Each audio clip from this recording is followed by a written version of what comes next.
사울이 죽은 후에, 사울의 장례를 마친 후에 다윗은 무엇을 하고 있는가 하는 장면이 이제 사무엘하 2장부터 5장까지 나옵니다.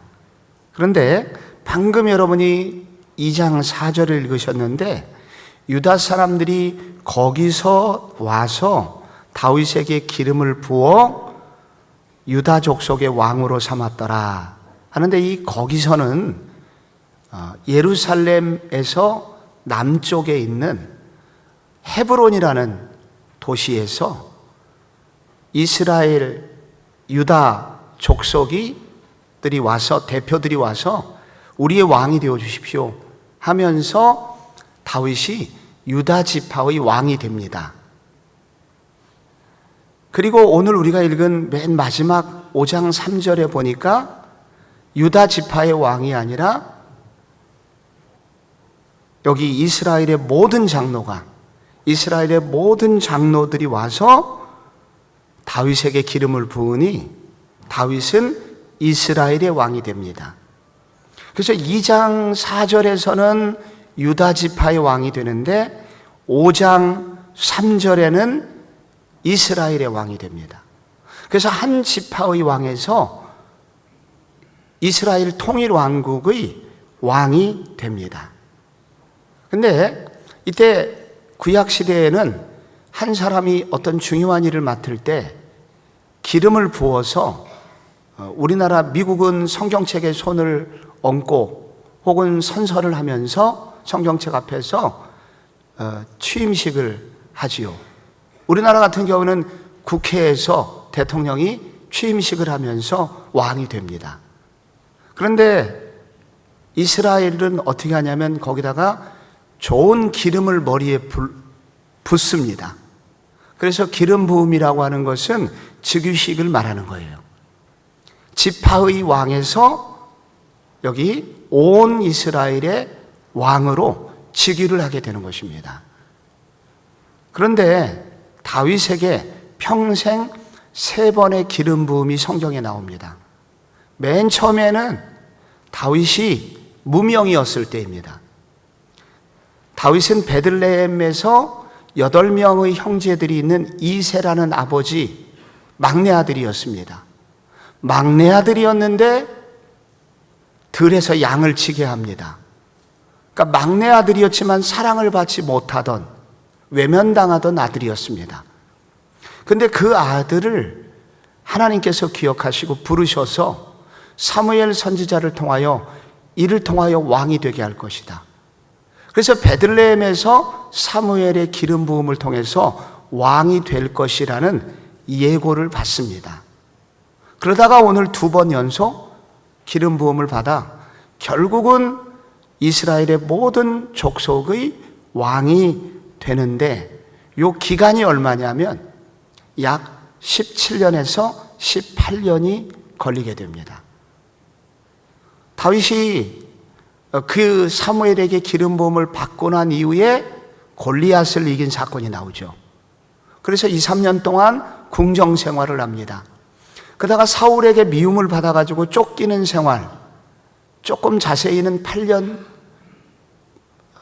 6개월 정도, 일반적으로는 약 10년 정도 가까운 세월 동안 사울에게 쫓김을 당합니다.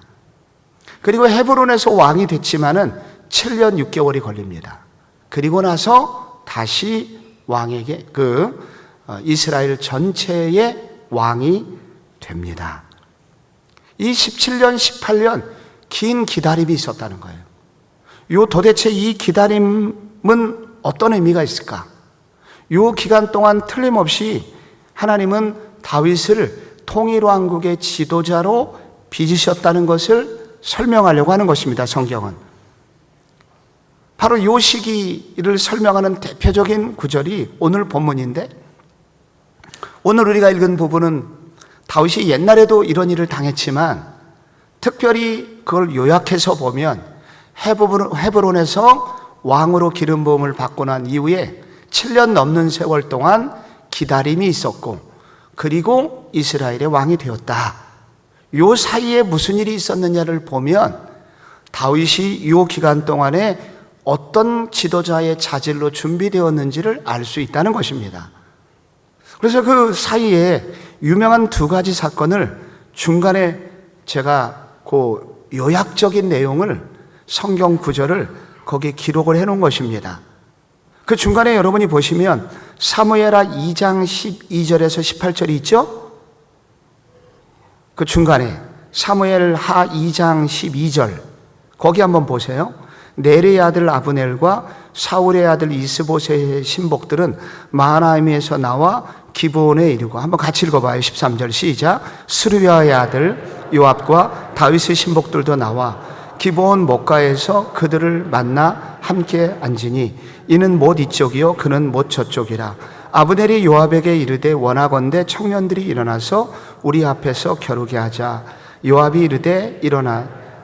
그들이 일어나 그 수대로 나아가니 베냐민과 사울의 아들 이스보셋 편에 12명이요 다윗의 신복 중에 12명이라. 각기 상대방의 머리를 잡고 칼로 상대방의 옆구리를 찌르매 일제히 쓰러진지라.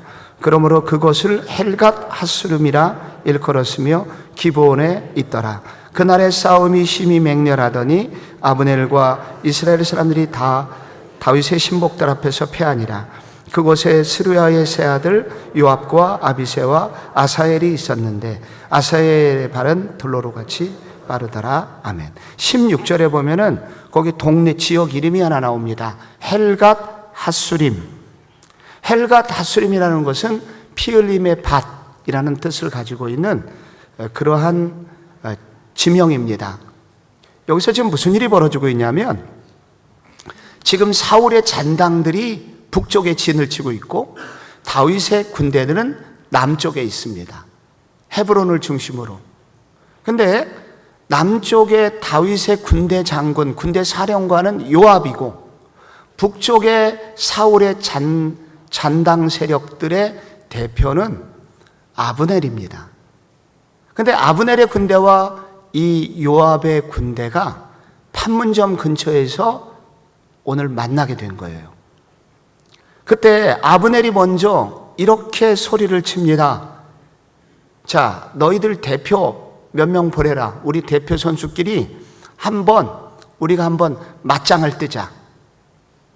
옛날 성경에는 개역성 한글 개역인데 이 한글 개역 성경에는 서로 장난하게 하자, 게임을 하자 제안을 합니다. 그래서 12대 12로 그날 대표자들이 모여갖고 칼싸움을 하기 시작합니다. 근데 그게 칼싸움이 격렬해졌어요. 칼을 뽑으면 하다 보면 어떻게 합니까? 누굴 때리거나 시작하면 이게 점점 강도가 세지면서 내가 의도하지 않았던 방향으로 가듯이 갑자기 칼싸움을 하다가 분이 일어나게 되면서 옆구리를 칼로 진짜 찔러서 죽이게 되고 피를 보게 되고 그러자 전쟁이 벌어지게 됩니다. 그래서 그날 전쟁으로 북쪽이 아브넬 군대가 360명이 죽고 남쪽의 요압은 20명이 죽습니다. 참혹한 전쟁이 동족, 같은 민족의 젊은이들 가운데 일어나게 됩니다. 그런데 그때 전쟁이 불리해지는 줄 알고 이 북쪽의 아브넬 사령관이 도망을 가게 되는데 이때 남쪽 요압의 엄마 이름이 스루야예요. 스루야에게 세 아들이 있었는데 큰형 요압, 둘째 아비새, 셋째 아사엘, 세 형제가 있는데 막내 동생 아사엘이 올림픽 100m 단거리 선수처럼 들로르처럼 빨랐다고 합니다. 그래서 빠른 걸음으로 이 아브넬을 쫓아가는데 아브넬은 저쪽부터 옛날부터 유명한 싸움꾼이에요. 그래서 아무도 대적할 수 없는 최고의 칼잡이거든요. 나 따라오지 마라. 네 형 얼굴 봐서 너 죽이기 싫다. 그런데 이제 아사엘은 용맹심이 있어가지고 끝까지 따라가서 아브넬을 죽이려고 하다가 결국은 아브넬의 칼에 맞아서 아사엘이 죽습니다. 그래서 아사엘이 죽으니까 이제 나중에 요압이라고 하는 형하고 아브넬하고 개인적 원한 관계가 맺히게 되는 거예요. 오늘 헬갓 하수림, 피 흘린 자의 밭이라는 뜻은 이때부터 생긴 거예요. 헬이 있고 갓이 있어요. 헬갓 하수림. 이런 슬픔의 땅이 바로 여기 헬갓 하수림입니다. 우리나라로 말하면 이거 뭐라고 할 수 있을까요? 옛날에 1970년대 후반에 우리나라에 도끼 만행 사건이라고 있었습니다. 판문점에서 우리나라를 지키던 유엔에서 파견된 미군이 미르나무 올라가서 이렇게 정리를 하다가 북한군이 그 도끼로 그를 쳐서 죽이게 되죠. 이게 판문점 도끼 만행 사건이에요. 전쟁이 일어날 뻔했습니다. 그리고 얼마 전 연평도 천안함 사건이 있었죠. 그래서 우리 많은 젊은이들이 죽었습니다. 그런데 아직도 요즘 일주일에 한 번씩은 미사일이 날아오고 있습니다. 우리가 워낙 미사일이 많이 날아오니까 아무 감각이 없어서 그런데 이렇게 세계 유일의 참혹한 분단의 비극적인 일을 전 세계에서 지금 유일하게 당하고 있는 나라가 우리나라예요. 다른 나라에는 없는 일이 왜 우리나라에만 남북 분단, 민족 분열의 아픔이 있는지 모르겠습니다. 헷갈 하수림의 비극이 그때 있었던 거예요. 여러분, 이 얘기를 다윗이 다 듣게 됩니다.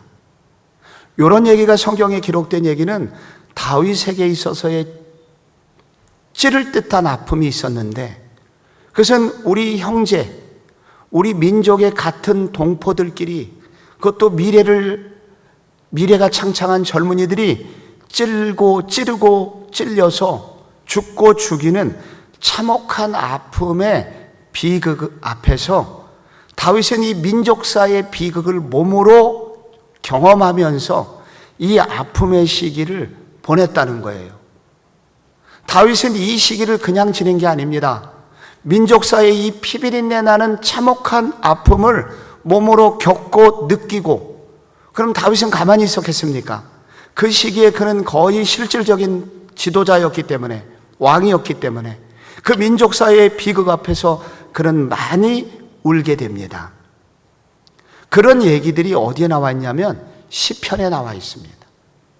그런 이런 아픔들을, 이 민족의 아픔에 대해서 외면하지 않고 그런 민족의 아픔 앞에서 많이 울게 됩니다. 그리고 또 하나의 사건이 나옵니다. 그 뒤에 사무엘하 3장 31절에서 39절 나오는데, 이때 이제 점점 북쪽의 세력, 사울의 세력 잔단들은 약해지고 다윗의 군대는 점점 강성해집니다. 그래서 북쪽의 실세였던 아브넬 장관이 다윗에게 평화 조약을 제안합니다. 그래서 비무장으로 헤브론을 찾아오는 거예요, 아브넬이. 그때 다윗은 기꺼이 평화 조약에 조인을 합니다. 사인을 해요. 근데 이 아브넬이 내려와 갖고 평화 조약을 맺는 일이 다윗에게는 너무나 기쁜 일이었습니다. 싸움하지 않고 통일이 되니 얼마나 좋아요. 그래서 다윗이 기꺼이 아브넬하고 사인을 마쳤는데, 그래서 잔치까지 했는데 아브넬이 이제 돌아갈 때가 됐습니다. 자, 누구하고 지금 아브넬하고 원수가 되었다고 그랬죠, 방금 전에? 요압하고. 요압이 다윗을 찾아옵니다. 왜 아브넬하고 평화조약을 맺습니까? 아브넬 그냥 보내면 안 됩니다. 그리고 다윗의 허락도 받지 않고, 다윗이 왕인데 자기 군사를 이끌고 가가지고 비무장하고 있는 아브넬을 죽이게 됩니다. 이 소식을 다윗이 듣고 다윗이 한 일이 있습니다. 여러분, 거기 사무엘하 3장 31절부터 그 얘기가 나오는 거예요. 다윗이 요압과 및 자기와 함께 있는 모든 백성에게 이르되, 너희는 옷을 찢고 굵은 배를 띠고 아브넬 앞에서 애도하라 하니라. 다윗 왕이 상여를 따라가 아브넬을 헤브론에 장사하고 아브넬의 무덤에서 왕이 소리를 높여 울고 백성도 다 우니라. 왕이 아브넬을 위하여 애가를 지어 이르되 아브넬의 죽음이 어찌하여 미련한 자의 죽음 같은고 내 손이 결박되지 아니하였고 내 발이 착고에 채이지 아니하였거늘 불의한 자식의 앞에 엎드러짐 같이 내가 엎드러졌도다 하매 온 백성이 다시 그를 슬퍼 우니라. 그리고 36절 온 백성이 보고 기뻐하며 왕이 무슨 일을 하든지 무리가 기뻐하므로 이날에야 온 백성과 온 이스라엘이 넬의 아들 아브넬을 죽인 것이 왕이 한 것이 아닌 줄을 아니라. 왕이 그 신복에게 이르되 오늘 이스라엘의 지도자여 큰 인물이 죽은 것을 알지 못하느냐 라고 거기 나옵니다. 여기서 우리는 이 다윗이 민족 분단과 분열의 아픔 속에서 우선 다윗이 하고 있는 일을 우리는 보게 됩니다. 다윗은 이 민족 분단의 아픔 가운데서 이 둘 사이를 어떻게 평화롭게 하나 되게 할 수 있는 일인지에 대해서 하나님 앞에 많이 기도했고, 그리고 그 일을 이루기 위해서 수고와 노력을 했다는 것입니다. 그리고 아브넬이 죽었을 때 좋아하지 않고 그의 죽음을 슬퍼하는 것으로 끝나지 않고 슬픔의 노래를 만들어서 온 백성에게 부르게 하였습니다. 그는 옷을 찢었고 그리고 상여를 따라가면서 진심으로 가슴을 치며 울고 있습니다. 이런 마음이 백성들에게 다 전달이 됐고, 아니 우리 군대 장관 다윗으로 보면은 적장이 죽었는데도 불구하고 저렇게 슬프게 울어주는 왕이라면 내가 죽었을 때도 울어줄 거야 하면서 백성들의 마음이 전부 다 다윗을 향하여 움직이게 됩니다. 그 결과 자연스럽게 다윗은 모든 민족의 12지파의 왕이 되었다 라고 나옵니다.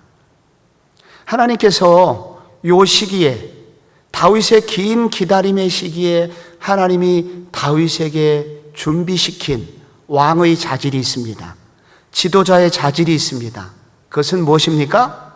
원수를 원수로 대하지 않는 마음, 원수까지 품어줄 수 있는 마음, 자기의 정치적인 욕심을 이루기 위해서 쇼를 하는 것이 아니라 진심으로 다른 사람의 아픔을 아파할 수 있고 그들이 아픔을 당했을 때 그들을 돕고자 하는 마음, 그리고 둘 사이를 하나 되게 하고자 하는 마음, 이거를 피스메이커라고 그래요.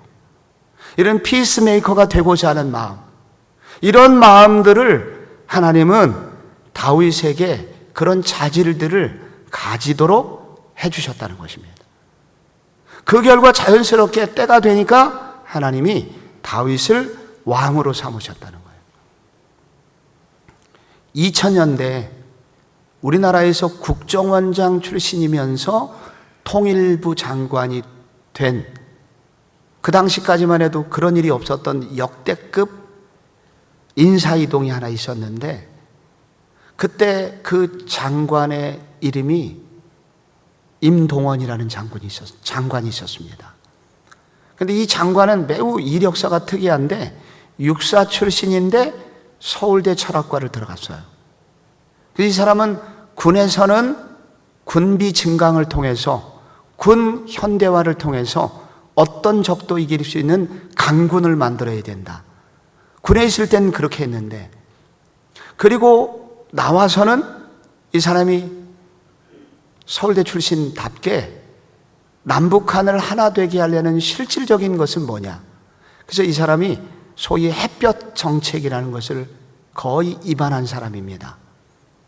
햇볕 정책은 겉으로 보면 좋기도 하지만 또 이것을 반대하는 사람에게는 매우 어리석은 일이라고 또 요즘 비판을 하기도 하죠. 근데 이분이 있을 때, 이 통일부 장관을 할 때 정말 오래간만에 우리나라에 생긴 일이 하나 있는데, 그것은 남북 정상회담이 있었는데 우리나라 대통령하고 김정일하고 국방위원장하고 평양에서 만나게 되는, 이게 이전에 없었던 놀라운 획기적인 사건이 처음 그때 일어난 것입니다. 근데 그분이 장로님이셨습니다. 임동원 장로님. 그 임동원 장로님은 새벽마다 기도한 게 있었는데, 로마서 12장 말씀을 근거로 해서 그는 나라를 위해서 늘 기도를 했는데, 이 로마서 12장의 내용이 뭐냐면은 원수 갚는 것을 하나님의 진노하심에 맡겨라. 원수가 줄이거든 먹이고 목마르거든 마시우라. 그 말씀 그대로 모든 사람과 더불어 악을 악으로 갚지 말고 화평하게 지내라. 이 말씀을 기초로 해서 나라와 민족을 위해서 평생 기도를 했는데, 하나님께서 통일부 장관의 기회를 주셨고, 그래서 남북이 만날 수 있는 그런 시간을 허락해 주신 것입니다. 햇볕 정책에 부족한 부분이 있습니다. 연약한 부분도 있겠죠. 모든 정책은 완벽한 게 없습니다. 인간이 만드는 것은. 그러나 임동원 장로님을 통해서 꼭 배워야 되는 게 있습니다. 이렇게 피비린내나는 전쟁, 민족의 하나됨이 되려면 여기 누군가 피스메이커가 있어야 된다. 그냥 이를 악물고 죽이겠다는 방법만으로는 결코 둘은 하나 될 수 없다. 그리고 북한을 향해서 생각할 때 북한 정부가 미운 거지, 북한의 일반 백성들은 너무도 불쌍한 백성들이고 우리 민족이다. 이런 기본적인 생각을 우리는 잊어버리면 안 됩니다. 북한에 잡고 있는, 권력을 잡고 있는 독재 정권이 문제죠. 그 밑에 고통하는 백성들은 우리 민족이고 같은 동포요, 형제 자매입니다. 그래서 우리가 겉으로 문제가 일어나는 많은 남북한의 문제 속에서도 우리는 이 민족이 정말 전 세계에 왜 이런 아픔을 우리에게 주셨는지 우리는 생각하고, 어떻게 하면 이 나라가 하나가 될 수 있을지, 평화적 복음적 통일이 일어날 수 있도록 누군가는 생각하고 누군가는 기도할 때 하나님이 언젠가 그날을 주시는 거지, 막연히 기다리거나 분노하거나 외면하면 절대로 오지 않는다는 것입니다. 다윗은 그렇게 성장하였습니다. 근데 이 다윗이 이 기간에 성경에 보면은 하나님이 준비하신 또 하나의 지도자의 자질이 있는데, 그것은 여러분이 방금 읽으셨던 그 3장 39절에 나오는 내용입니다. 3장 39절 같이 한번 읽어볼게요. 시작. 내가 기름 부음을 받은 왕이 되었은 이 사람들을 제어하기가 너무 어려우니 여호와는 악행한 자에게 그 악한 대로 갚으실지로다 하니라. 여러분, 내가 기름 부음을 받은 왕이 되었으나 오늘 너무 약해서 아브넬을 지켜주지 못했다는 거예요. 평화조약을 맺으러 온 아브넬을 누가 죽였죠? 요압이 죽였잖아요. 요압의 엄마가 스루야입니다. 스루야는 다윗의 여동생으로 알려져 있습니다. 그러니까 스루야의 세 아들은 다윗의 조카인데, 이 조카가 나이가 많을 수도 있고 적을 수도 있습니다. 스루야의 세 아들이 있었죠? 요압과 아비새와 아사엘. 아사엘은 죽었고. 그런데 다윗이 뭐라고 말하냐면은 스루야의 세 아들이 얼마나 센지 내가 그들을 제어하기가 어렵다. 그래서 여기 그들을 향하여 저주를 퍼붓고 있는 다윗의 모습이 나옵니다. 좀 익숙하지 않은 구절이에요. 다윗이 누군가를 막 저주하지 않는데, 다윗이 누구를 저주하냐면 요압을 저주하고 있어요. 스루야의 세 아들을 저주를 하고 있는 것입니다. 여러분, 스루야의 세 아들의 도대체 왜 그들을 저주할까요, 다윗이? 스루야의 세 아들은 누굽니까? 지나간 광야 생활 10년 동안 다윗을 그림자처럼 옆에 붙어갖고 함께 동고동락했던 사람들이잖아요. 다윗이 어려울 때 목숨 걸고 싸웠던 사람들이잖아요. 근데 다윗이 저주를 해요. 왜 저주할까요? 이 스루야의 세 아들의 특징이 있는데, 이게 겉으로는 다윗 편인데 결정적인 순간에는 자기 마음대로 해요. 이게 스루야의 세 아들이에요. 그리고 요압은 군부를 장악하고 자기 나름대로의 강한 세력을 가지고 있기 때문에 아직 다윗으로서는 요압을 자기 마음대로 할 수 없었어요. 그래서 요압은 자기 마음대로 하는 거예요. 아브넬을 죽이지 말아라. 평화조약을 맺었다. 왕의 말을 안 들어요. 내 개인적인 원한, 복수를 갚아야 돼요. 그래서 그를 죽이게 됩니다. 아브넬 장례식 마치고 다윗은 여기서 분통을 터뜨리면서 스루야의 세 아들을 저주하게 됩니다. 여러분, 제가 누구 이름 세 사람 말할 테니까 공통점 말해보세요.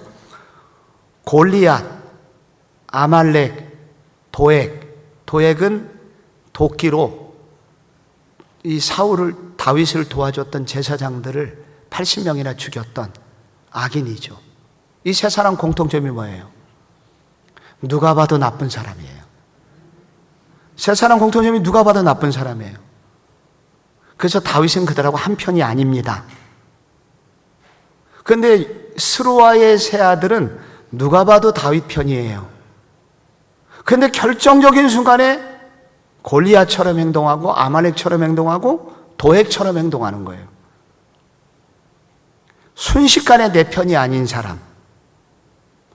이 요압 속에는 뭐가 있냐면, 사실은 다윗을 도와주는 척 했지만은 사실은 다윗을 이용해서 자기 세계를 구축했던 사람이에요. 자기 왕국이 있어요. 자기 세력이 있어요. 그래서 여기 보면은 다윗이 이 기간 동안에 겪었던 아픔이 외부의 적하고 싸우는 일이 고통스러웠지만은 다윗에게 더 큰 적은 내부에 있었다는 거예요. 그것이 다윗을 깊은 고통 속으로 몰고 갔습니다.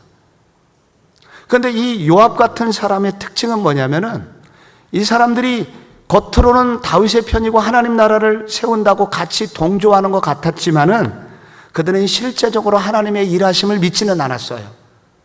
하나님이 어떤 계획을 가지고 이 공동체를 이끌어 가시는지에 대해서 요압은 생각하지 않았습니다. 그에게 중요한 것은 개인적인 원한이었고 개인적인 성공이었습니다. 이것이 요압의 모습이었고, 이런 요압과 함께 할 수밖에 없는 다윗은 늘 고통스러운 삶의 연속이었습니다. 그런데 결국 어떻게 될까요? 결국 어떻게 되냐면, 결론은 뭐냐면, 그럼에도 불구하고 다윗의 나라는 든든히 세워져 갔다는 것입니다. 그럼에도 불구하고, 이런 아픔에도 불구하고 놀랍게 다윗이, 하나님이 다윗을 향하여 꾸었던 하나님의 꿈이 결국은 이루어졌다는 거예요. 무슨 얘기를 하고 있습니까, 성경이? 여러분, 이런 이야기가 성경에 있는 얘기가 기록이 왜 돼 있겠어요? 믿는 사람이 걸어가는 일에는 스루야의 세 아들이 있다 없다? 다 있다는 거예요. 다윗만 있는 게 아니라 우리 모두에게 스루야의 세 아들이 있다는 거예요. 어떤 공동체든지 스루야의 세 아들이 있다는 거예요. 예수님처럼 완벽하신 분 옆에 스루야의 세 아들이 있었습니다. 누굽니까? 가룟 유다가 있었죠. 근데 실제로 성경 잘 읽어보면은 가룟 유다만이 아니었어요. 12명이 번갈아가면서 돌아가면서 스루야의 세 아들 역할을 했습니다. 거기 야고보하고 요한, 정말 예수님의 오른팔 왼팔 정도 될 사람들인데, 여러분 그 둘이 어느 날 와갖고 예수님께 와갖고 뭐라 그랬어요? 주님 나라 임하실 때 내가 국무총리, 내가 우의정하고 제가 좌의정할 수 있게 주님 저희에게 좀 자리 좀 내주십시오. 그래서 이게 돌아가면서 예수님 12제자 중에 가룟 유다도 있었고, 이렇게 스루야의 세 아들처럼 결정적인 순간에 하나님 나라의 영광이 아니라 자기 영광과 자기 세계를 구축했던 사람이 있었다는 거예요. 예수님에게도 있었다는 거예요. 우리 가운데 왜 없겠습니까? 우리는 누구든지 교회에서도 그런 사람 만날 수 있고요. 회사에서 당연히 그런 사람 만나고요. 학교에도, 친구들 사이에서도 수루야의 새 아들을 만나게 된다는 거예요. 그런데 중요한 건 무엇이냐? 그 상황 속에서도, 그 흐름 속에서도 다윗의 나라는 점점 강성하여지니라. 결국은 다윗이 12지파의 왕이 됩니다. 우리는 여기서 다윗이 이 시간에 무엇을 했었을까? 다윗은 이 시기에 무엇을 했었을까요? 무엇을 했기에 다윗은 이렇게 통일왕국의 왕이 되었을까요? 그게 바로 2장 1절에 나옵니다. 2장 1절에 시작할 때 2장과 5장 3절까지가 하나의 이 문맥인데 2장 1절에 나와요. 거기 한번 읽어볼게요. 시작. 그 후에 다윗이 여호와께 여쭈아뢰되 내가 여호와 유다 한 성읍으로 올라가리까? 여호와께서 이르시되 올라가라. 어디로 가리까? 헤브론으로 갈지니라. 여기 여러분 다윗이 몇 번 기도합니까? 요 문장 안에서, 요 한 문장 안에서만 2번 기도해요. 주님, 이제 다윗이, 사울이 죽었습니다. 내가 어떻게 할까요? 내가 어디로 올라갈까요? 그랬더니 뭐라 그래요? 헤브론으로 올라가라. 그래서 하나님의 구체적인 지시를 받고 헤브론으로 가는 거예요. 거기서 한 지파의 왕이 되는 거예요. 다윗은 작은 일, 큰 일 만날 때마다 하나님께 나아갑니다. 하나님께 기도합니다. 이제 한 사건 끝났습니다. 어떻게 해야 될까요? 어디로 가야 될까요? 무엇을 해야 될까요? 하나님께서 놀랍게 구체적으로 가르쳐 주십니다. 다윗이 이렇게 외부에도 적이 있고 민족 분잔에 찢어지는 아픔도 당하고 그리고 이렇게 스루야의 새아들 같이 내부의 적을 만나면서 고통을 당하던 그런 이 기다림의 시기 가운데 그가 한 일이 바로 이렇게 기도하는 일이었습니다. 이런 다윗의 마음을 대표적으로 표현했던 시들이 있는데 많아요. 대표적인 시가 시편 37편입니다. 시편 37편 여러분이 준비 안 됐으니까 자막을 통해서 잠깐 보실 수 있습니다. 37편 1절 악을 행하는 자들 때문에 불평하지 말며 불의를 행하는 자들을 시기하지 말지어다. 그들은 풀과 같이 속히 배임을 당할 것이며 푸른 채소같이 쇠잔할 것이미로다.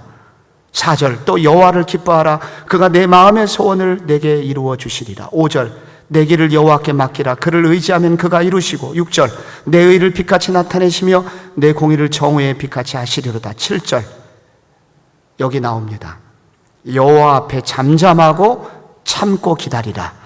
자기 길이 형통하며 악한 꾀를 이루는 자 때문에 불평하지 말지니라. 다윗이 그때 지은 시예요. 오래 기다렸는데 이 기다림의 시간을 겪으면서 그가 기다림의 끝에 이 노래를 이런 기도를 늘 해오고 그 기록만 나중에 한 것이죠. 여호와 앞에 잠잠하고 참고 기다려라. 그래서 이 인내에 관한 시가 시편 37편에 나옵니다. 이 참고 기다리는 시간에 이 다윗이 무엇을 했는지 여기 나옵니다. 그런데 그 시를 잘 읽어보면 다윗이 무엇을 했냐면 악인을 보면서 그들은 풀과 같이 속히 배임을 당할 것이다. 언젠가는 사라질 존재들이야. 이 말은 무엇이냐면 하나님의 통치를 믿었다는 거예요. 하나님은 여전히 내 삶을 알고 계시고 민족사의 비극을 알고 계시고 결국 모든 주권은 하나님께 있어. 하나님의 일하심을 여전히 그는 믿었습니다. 그런데 여러분 그걸로 끝난 게 아닙니다. 4절에 또 여호와를 기뻐하라. 그가 내 마음의 소원을 내게 이루어 주시리로다. 다윗에게 주신 꿈이 있잖아요. 소원이 있잖아요. 17살 때 아마도 그 사무엘을 통해서 기름 부어 주셨던 약속이 있잖아요. 내가 너를 통하여 온 이스라엘의 목자가 되게 할 거야. 소년 시절에 하나님께서 그런 꿈을 주셨는데 이 꿈, 이 소원, 이스라엘 온 지파를 섬길 수 있는 기회를 주시겠다고 했는데 내 형편을 보면 전혀 이루어질 것 같지 않습니다. 어떻게 된 일입니까, 주님? 그런데 바로 그 속에서 내 마음의 소원을 주실 거라고. 여호와를 기뻐하라. 그 말은 무슨 얘기예요? 여호와께서 때가 되면 반드시 이루어 주실 거야. 그는 낙담하지 않고 하나님을 여전히 신뢰하고 하나님 앞에 기도하는 가운데 우울한 마음과 낙심된 마음을 극복하고 오히려 기뻐했다는 거예요. 기쁨을 회복했다는 거예요. 그리고 5절에 내 길을 여호와께 맡기라. 그리하면 그를 의지하면 그가 이루실 것이다. 맡기는 일을 했어요. 그는 여호와께 맡기라. 맡기는 그 순간 무슨 일이 생깁니까? 내 문제가 아니라 그분의 문제가 됩니다. 우리 교회 여러분의 부목사님들이 계시잖아요. 부목사님들이 제가 부러울 때가 있어요. 언제 부럽냐면은 그 교구나 부서에 어려운 일이 생겼을 때 저를 찾아와요. 목사님, 이런 문제가 있고 제가 이런 문제 앞에 부딪혔습니다 하고 저한테 보고를 해요. 보고를 하는 그 순간 무슨 일이 생기냐면 그 문제는 제 문제가 되고 부목사님은 그 문제로부터 벗어나게 돼요. 담임 목사님한테 보고했으니까 끝난 거예요. 이제 그 다음부터 저는 죽을 지경이 되고 그 부목사님은 찬송 부르면서 살아요. 하루하루를. 그래서 내가 부럽기도 하고 미워서 죽겠기도 하고 뭐 때로 그런 복잡한 마음이 생겨요. 제 마음에. 근데 제가 그 부목사님보다는 가지고 있는 게 있어요. 첫째, 경력이 길어요. 제가. 둘째, 인맥이 되게 많아요. 제가 그분들보다는. 그리고 하나님이 또 담임 목사에게 주신, 하나님이 저한테 주는 은혜가 있어요. 이 세 가지 때문에 웬만한 문제는 금방 해결이 돼요. 저는 그때마다 하나님을 생각합니다. 너 혼자 고민하고 있냐? 왜? 나한테 맡기라니까. 그 문제 나한테 맡겨. 그럼 내 문제가 되잖아. 왜 너 혼자 끙끙대고 있어? 다윗은 그것을 잘했어요. 여호와께 맡기라. 그리하면 그가 이루시고 그의 뜻대로 이루신다는 거예요. 그래서 그에게는 많은 스트레스가 있었지만은 스트레스를 넘어갈 수 있었고, 그래서 다윗은 자그마치 40년 동안 왕 노릇을 합니다. 힘있게 합니다. 저는 오늘 저희들이 이번 이 다윗이 한 지파의 왕에서 통일왕족의 왕으로 되는 과정에는 우리가 겉으로 드러난 일뿐만 아니라 모르는 수많은 아픔이 그에게 있었어요. 많은 이루 말할 수 없는 아픔이 있었어요. 그런데 결국 시간이 가면 갈수록 다윗의 나라는 강해지고 어디를 가든지 이기게 하시니라. 때가 되니까 다 그렇게 돼요. 다 지나가는 거예요. 이 기간에 우리가 할 일이 있습니다. 큰 일이든 작은 일이든 하나님 앞에 가지고 나오시기 바랍니다. 하나님 앞에 이 문제, 오늘 주님 큰일 만났습니다. 큰일은 큰일대로. 하나님, 오늘 이렇게 작은 일이 있는데, 무슨 일이 있는데 어떻게 하면 좋을까요? 하나님 앞에 이렇게 기꺼이 친구처럼 나아가는 다윗으로부터 배워야 되고, 여러분이 큰 문제가 있을 때는 주님께 맡기세요. 주님, 기도로 맡기세요. 내 인생의 통치자는 주님이십니다. 주님, 이 문제 주님이 해결해 주세요. 주님께 맡기고, 그리고 내 갈 길을 가면 돼요. 내 할 일을 하면 됩니다. 그러면 나머지는 주님이 해결해 주시고, 어느 날 보면 문제 다 해결돼 있어요. 그리고 어느 날 보면 달라져 있어요. 이게 다윗에게 주신 은혜이며 성도에게 주신 은혜인 것입니다.